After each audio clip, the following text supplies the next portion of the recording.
Hope you guys are doing well. Welcome back. So in this video, I'm going to show you that how you can use the auto editing option in Adobe Photoshop app. So let's start.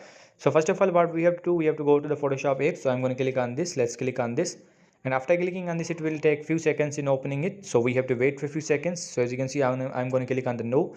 And now I'm going to choose this image. So let's click on this. And after clicking on this, it will take few seconds in the opening the importing the image in your device. It's up to your device configuration. If your device will be good, it will take less time and the image will be imported faster. So what we have to do, for example, now simply I'm going to apply some settings. As you can see, now I'm going to do these all settings manually. So if you want to do the auto adjustment, simply as you can see has the icon for the auto adjustment.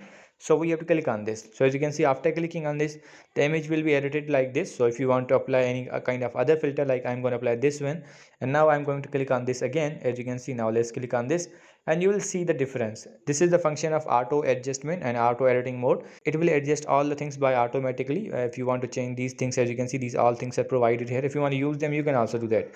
So in this way, you can use the auto adjustment option in Adobe Photoshop app. So I hope you guys understand this video, that how you can do this. So see you guys in the next video.